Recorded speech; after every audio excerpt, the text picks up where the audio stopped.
Hello everyone, I welcome you all to anthropology for UPSC. I hope आपकी mains की तैयारी अच्छी चल रही होगी। मेंस में अब ज़्यादा दिन नहीं बचे हैं, तो पूरे तन्मयता के साथ आप मेंस की तैयारी में लग जाएं। और आज के टॉपिक में हम देखने जा रहे हैं यूजेनिक्स, यूफेनिक्स और यूथेनिक्स के बारे में। देखिए, सरल भाषा में कहें तो ये तीनों वो मेथड्स हैं जिनसे कि हम इंसानों को और बेहतर बनाने का कोशिश करते हैं। ठीक है, अभी तीनों के तरीके अलग हैं बट गोल वही है कि इंसान को बेहतर कैसे बनाया जाए। यूजेनिक्स जो है वो जेनेटिक मेथड यूज़ करना चाहता है इंसान को बेटर बनाने के लिए। जेनेटिक मेथड में भी सोशल सिलेक्शन एक तरीका है। और यूथेनिक्स जो है वो इन्वायरमेंट को यूज़ करना चाहता है कि हम कैसे बेटर से बेटर इन्वायरमेंट दें ह्यूमन को, ताकि हमारा जो जेनेटिक एक्सप्रेशन है, चाहे वो जीनोटाइप हो या फिनोटाइप हो, सबसे बढ़िया है। और यूफेनिक्स जो है ये कहता है कि भाई सब कुछ ठीक है, जैसे चल रहा है चलने दो, और जन्म के बाद अगर कोई प्रॉब्लम नज़र आता है किसी इंसान के अंदर जो उसको कि बेटर परफॉर्म करने से रोकता है, तो उस प्रॉब्लम को हम दूर कर देंगे। ठीक है, तो ये तीनों मेथड्स के बारे में आइए डिटेल में जानते हैं। सबसे पहले यूजेनिक्स। इस कंसेप्ट को दिया किसने? फ्रांसिस गैल्टन ने, जो ह्यूमन रेस को इवॉल्व करना चाहते थे। मतलब वो चाहते थे कि हम कैसे और बेटर रेस में इवॉल्व हो जाएं। ऐसे भी हम सबसे ज़्यादा इंटेलिजेंट स्पीसीज़ हैं, बट वो चाहते थे कि हम और बेटर से बेटर होते जाए। तो उसके लिए उन्होंने सजेस्ट किया social selection rather than natural selection. देखिए, अभी तो ऐसा स्थिति है, right now we are in 2024, हमारे वर्ल्ड में मोस्टली डेमोक्रेसी है, ह्यूमन राइट्स है। ठीक है, तो इन सब की वजह से every individual have got the opportunity to survive. But आज से 50 साल पहले या 100 साल पहले ये कंडीशंस नहीं थे। Those who were strong could only survive, weakers got eliminated.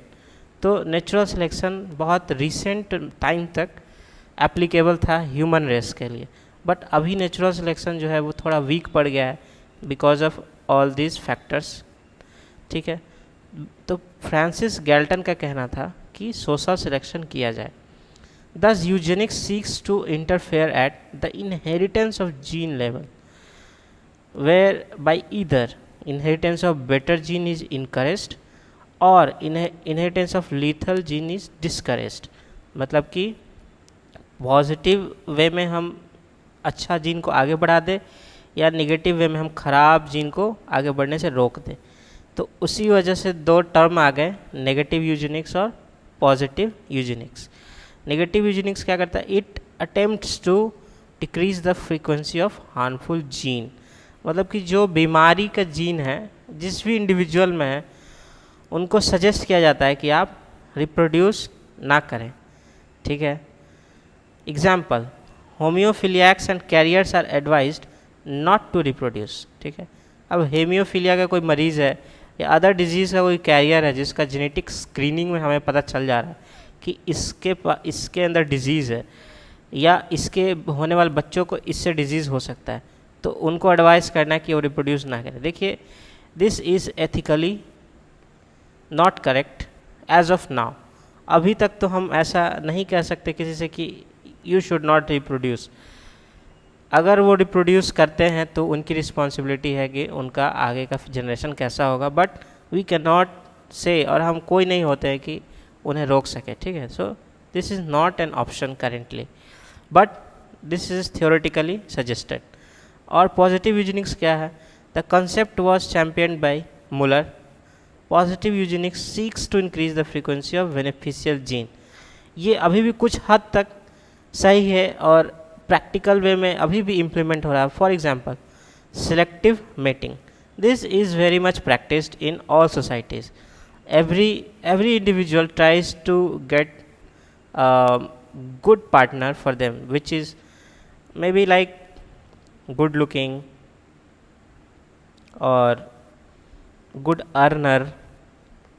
ठीक है, तो ये सब देखकर आज भी शादियां हो रही हैं। तो मेटिंग अभी भी सिलेक्टिव ही होती है, रैंडम होती है मेटिंग, बट अगेन उसके अंदर भी बहुत सारा सिलेक्शन देखा जाता है, जिस वजह से हम कह सकते हैं कि पॉजिटिव यूजेनिक्स अभी भी समटाइम्स अप्लाइड है। बट ये थोड़ा हार्श साइड में है कि ओनली गिफ्टेड शुड मैरी। तो ये तो गलत हो गया ना। तो जो गिफ्टेड नहीं है, जो एवरेज पीपल है या थोड़े डम पीपल है, डम किसी को कहना नहीं चाहिए, बट इन दिस कॉन्टेक्स्ट जो लोअर साइड ऑफ लिस्ट में है, तो क्या उन्हें शादी नहीं करना चाहिए? तो ये गलत बात है अभी भी, क्योंकि ये बहुत एक्सट्रीम व्यू पॉइंट है। Difficult to be practical in real life, अभी हमने इतनी चर्चा की इस पर। May improve a few characters but overall fitness can be lowered. हो सकता है कि आप जिस कैरेक्टरिस्टिक्स को देखकर सिलेक्टिव मेटिंग करवा रहे हैं वो तो बहुत अच्छा हो जाए, लेकिन अदर कैरेक्टरिस्टिक्स रिड्यूस हो जाए। फॉर एग्जांपल, अगर आपके लिए ब्यूटी एक पैरामीटर है, तो हो सकता है कि आपके आने वाले जनरेशन में जो मेल और फीमेल्स है वो ब्यूटीफुल के कैटेगरी में आ जाएं, बट क्या क्या गारंटी है कि उनका ब्रेन भी शार्प होगा? ठीक है, हो सकता है उनका ब्रेन जो है वो शार्प ना होकर नीचे की तरफ डिक्लाइन हो जाए। तो ये भी एक प्रॉब्लम है इसमें कि overall fitness can be lowered. Sperm bank का कॉन्सेप्ट है कि ओनली गिफ्टेड पर्सन्स के स्पर्म को प्रिजर्व कर लो और फिर आर्टिफिशियल इंसेमिनेशन से सिर्फ उन्हीं के बच्चे आने चाहिए। तो इसमें तो और भी प्रॉब्लम है। दिस इज़ लाइक हर एक बच्चा फिर एक ही जैसा होगा, मतलब पूरे दुनिया में कुछ 50-100 तरह के लोग ही पाए जाएंगे। अभी तो हमारे यहाँ इतनी डाइवर्सिटी है, ठीक है, तो ये भी ठीक कंसेप्ट नहीं है। क्लोनिंग जो है, देखिए क्लोनिंग एक बहुत ही इंटरेस्टिंग कंसेप्ट है, जिसमें कि बिना सेक्स सेल के यूज़ किए ही क्लोन तैयार किए जाते हैं, दैट इज़ सोमैटिक टिश्यूज़ या सोमैटिक सेल्स है, ठीक है। लेकिन इसमें भी एथिकल कंसर्न्स है। आपने लूसी का नाम सुना होगा, जो कि फर्स्ट क्लोन था। तो इस तरह से क्लोनिंग करना इज़ रिगार्डेड अनएथिकल, बिकॉज उससे यूनिकनेस ख़त्म हो जाएगी, फिर हम लोग फैक्ट्री मेड हो जाएंगे। तो कोई नहीं चाहेगा कि हमारा सोसाइटी जो है वो कॉपीज़ से भर जाए, सब एक दूसरे के कॉपी बन जाएंगे। और उससे भी एक एक्सट्रीम कॉन्सेप्ट है पार्थेनोजेनेसिस। पार्थेनोजेनेसिस में क्या होता है कि फीमेल को मेल की ज़रूरत ही नहीं है, वो खुद ही डाइप्लॉइड एग्स को प्रोड्यूस करेंगी और उससे जो है बच्चा रिप्रोड्यूस हो जाएगा। This is theoretically possible, practically बहुत ही डिफ़िकल्ट है ये प्रोसेस, बट अगेन अगर पॉसिबल भी हुआ तो सिर्फ गर्ल चाइल्ड ही इससे प्रोड्यूस हो सकता है। तो अगेन जेनेटिक ये जेंडर इनइक्वालिटी आ जाएगा सोसाइटी में। तो ऑल दिस कंसेप्ट्स आर, मतलब इन्हें आप एकेडमिक पर्पस से जान सकते हैं, बट प्रैक्टिकल पर्पस से बहुत मुश्किल है इनको इम्प्लीमेंट करना। तो यूजेनिक्स जो है, जीन वर्ड इसमें आता है, तो यूजेनिक्स थोड़ा मुश्किल है इम्प्लीमेंट करना। बट यूफेनिक्स की बात करें अगर हम, जो कि लीडरबर्ग द्वारा कंसेप्ट दिया गया था, इसमें क्या था कि हम इंटरफेयर करेंगे after deleterious genes have expressed, मतलब कोई ऐसा जेनेटिक प्रॉब्लम इंसान में देखा जाए और फिर उसका इलाज किया जाए, ठीक है। तो जब तक नहीं कोई प्रॉब्लम है तब तक हम उसे नेचर के ऊपर छोड़ देते हैं कि वो बंदा ठीक है, चलो उसको जीने दो। बट अगर कोई प्रॉब्लम आ रही है देन हम उसका इलाज करेंगे, ठीक है। तो after deleterious genes have expressed in an individual and tries to improve life of the individual by interfering at genotype या फिनोटाइप लेवल। तो वही दो लेवल पे हम ट्रीटमेंट करते हैं, जीनोटाइप लेवल पे और फिनोटाइप लेवल पे। जीनोटाइप लेवल पे हम क्या कर सकते हैं, जीन थेरेपी कर सकते हैं। अभी जीन थेरेपी के जो कॉन्सेप्ट है उसमें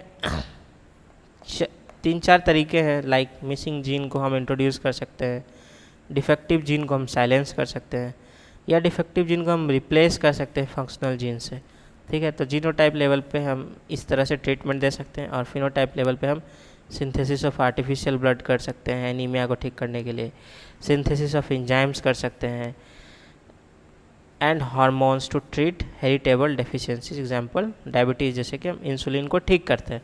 तो ये वेरी मच प्रैक्टिकल अप्रोच है अभी के टाइम पे, और ये यूज़ भी हो रहा है यूफेनिक्स, ठीक है। और जो लास्ट कंसेप्ट है वो है यूथेनिक्स। यूथेनिक्स क्या कहता है कि this seeks to enhance the quality of environment so that better genes get chances for its fullest expression. This is again a practical theory that can be applied in real life. और हम ऐसा example कहाँ देखते हैं, Navodaya schools में देखते हैं। Navodaya schools में क्या होता है कि फार फ्लंग एरियाज़ में ऐसे स्कूल खोले जाते हैं जो कि नॉर्मल गवर्नमेंट स्कूल से बेटर फैसिलिटीज़ होते हैं, वहाँ के टीचर ज़्यादा एक्सपर्ट होते हैं। तो ऐसा देखा जाता है कि वहाँ के जो बच्चे भी होते हैं वो नॉर्मल गवर्नमेंट स्कूल के बच्चों से ज़्यादा इंटेलिजेंट और बेटर फ्यूचर क्रिएट करने में सक्षम होते हैं। तो ये एक एग्जांपल है कि कैसे इन्वायरमेंट रोल प्ले करता है किसी के भी जीवन में, उसके ग्रोथ में, ठीक है। बट अगेन इस एग्जांपल में भी कुछ कमियां हैं, लाइक नवोदय स्कूल का इंट्रेंस टेस्ट होता है। जब आपने इंट्रेंस ले ही लिया then you are already taking the cream of the lot that came to give entrance in your school. तो जाहिर सी बात है कि वो क्रीम जो है अच्छा ही परफॉर्म करेगी। But again यूथेनिक्स is also very much possible because again we say like in Olympics वैसे कंट्रीज़ ज़्यादा मेडल लाती हैं जिनका ट्रेनिंग प्रोग्राम ज़्यादा अच्छा है, जिनके यहाँ स्पोर्ट्स इंफ्रास्ट्रक्चर ज़्यादा अच्छा है, ठीक है। तो ये इन्वायरमेंट प्रोवाइड करा करके हम रिजल्ट्स को अचीव कर सकते हैं, हम प्रॉब्लम्स को दूर कर सकते हैं और ह्यूमन का इवोल्यूशन जो देखना चाह रहे थे हम, वो इसके थ्रू भी किया जा सकता है कि बेटर से बेस्ट निकल कर आया ह्यूमन के अंदर से। तो ये 3 इंटरेस्टिंग कंसेप्ट्स मैंने अभी आपके साथ डिस्कस किए। ये एज इट इज़ तो नहीं पूछे जाएंगे बट क्वेश्चंस के पार्ट बनाकर आपसे पूछे जा सकते हैं। तो 10 मार्कर में आ सकता है ये क्वेश्चन। तो आई होप आप इजीली आंसर करने के लिए अब रेडी हैं। देखिए यहाँ पे मैं आपको एक पिक्चर भी दिखा देता हूँ। द यूजेनिक्स सोसाइटी, मतलब एक ऐसा समय चल रहा था कि यूजेनिक सोसाइटी चल रही थी। कुछ ज़्यादा दशकों पहले की बात नहीं है, कुछ ही दशक पहले की बात है, 90s की बात है, जब साइंटिस्ट रियल में सोच रहे थे कि ऐसा सोशल सिलेक्शन करा के एकदम मस्त वाला हम जीन आगे बढ़ाते हैं। लाइक वाइट मैन्स बर्डन इसी कंसेप्ट से आया कि white man are superior, they should teach the black man और कलर्ड पीपल। तो इसी सोच के साथ इस यूजेनिक्स का डेवलपमेंट हुआ था। But euphenics and euthenics are fine. तो इस लेक्चर में इतना ही, मिलते हैं नेक्स्ट लेक्चर में, तब तक के लिए धन्यवाद।